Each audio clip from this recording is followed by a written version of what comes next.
Well, I just want to take a couple of minutes at the end of a day here to talk about what I call a static roll. There's a few guys that follow the build of this old truck, and one of them in particular, Rick, was asking about the static roll that I have and how I use it and how it's made, things like that. It's not an idea of mine. Gene Winfield came up with this idea. This is Gene Winfield. He's one of the preeminent custom car builders in the hot rod world. Well, I should say, I don't know. I got the idea from Gene Winfield, who described it when he was at SEMA in 2015, drew it out on a board, and so I went to work on it. And but I've also seen, I can't think of his first name, but his name is Tomasini, and I think he's from Italy. And he's done some metal shaping on something like this. And so I don't know who got the idea from who. Maybe they both got the idea from somebody else. I have no idea. But anyway, I'm going to do a little quick walk around on this thing and kind of explain it and how it works and kind of what you can make with it. All right, so this is the gist of it. It's mounted on 4 legs. I have wheels on this. About everything I build for my shop I put on wheels so that I can move it around. And of course, trying to find an absolutely flat spot. If you have a 3-legged tool, you're good to go.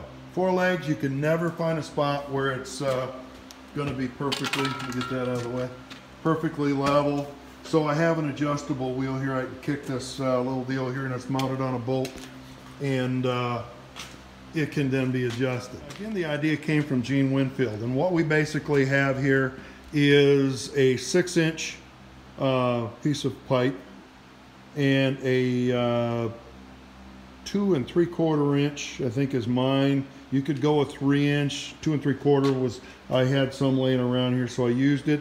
And then I have 1.5 inch over here. The thing about this is, and you can see down through here, it's just less than 1/8 of an inch, 3/32, which is enough for you to put 14 gauge metal through. And that's how it's welded. So I have little spacers right here to get my distance, clamped it in place, welded it up, and so it's good to go. I did not paint it. I didn't want paint on it, so I oil it regularly to make sure that it doesn't rust up.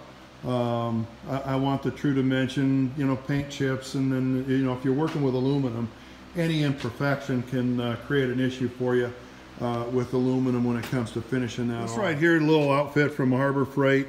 It is a shear down in this area. It is a press brake in this area, and it is a metal roll. Now what you do is you crank this baby over, and it rolls these two. There's gear-driven tubes here, pipes, whatever, and you can either, with the grooves over here, you can roll rod, or you feed a piece of sheet metal through there, and however you adjust this. Third one is a freewheeling rod, and depending on how much pressure you put on it, you can get a curve out of your piece of sheet metal. And again, this is only 30 inches long, but this is what's considered a true metal roll. So then to do the Gene Winfield thing was basically nothing moves on that. You basically move the metal. I'll do a quick demonstration just to give you an idea of what I can do, and I'll show you what I'm working on right now. This is the electric assist power steering unit that we put into the 49 Ford, and part of this is going to be to cover the motor that actually runs the assist unit. And so I want to, as I build this cover out here, I want it to come out and it'll cover that motor as well. It's back under the dash a bit, so it's not anything that has to be, you know, way down here or anything. I just want to cover that motor, and I can paint it. We have on the heater box here what they call kind of a hammer tone bronze, and so I'm going to paint this over here. I'm going to paint that to match the heater box so it all looks like it's part of the same program. Okay, to start with, you'll notice a piece of metal that I'm using here is 18 gauge. I probably could have got by with 20 gauge for what's going on in there.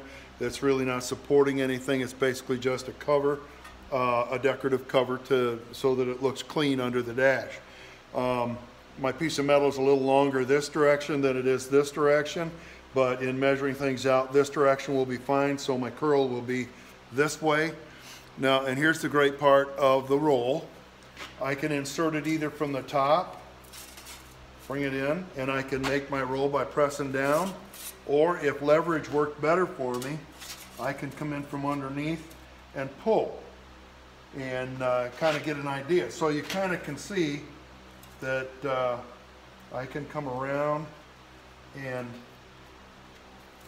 without a whole lot of effort, and I want to be careful I don't pull the ends of it like that, but I pretty much, and what I'll do now is, because this is just a little bit bigger, I'm going to start to press this way, and I didn't close it right in on this because it's a little bit larger.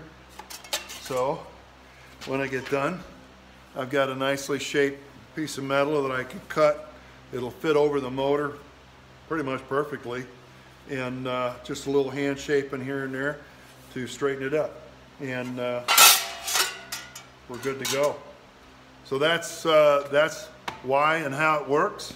If I needed a tighter radius, I'd go over on this side. If I needed a larger radius, I'd put it in, bend it over this way or bend it over this way, however I need to that way. So this one I built at 60 inches in length. Gene Winfield, I think he was talking about his, he built it at like 52 inches because he was fitting a 51-inch piece of metal in here and building rocker panels for 1950 Mercs, 4950 Mercs. That he was customizing, and it worked good for that. So whether it be rocker panels or fender panels or just like this, some kind of a decorative thing, it works out pretty good. So there you go, guys.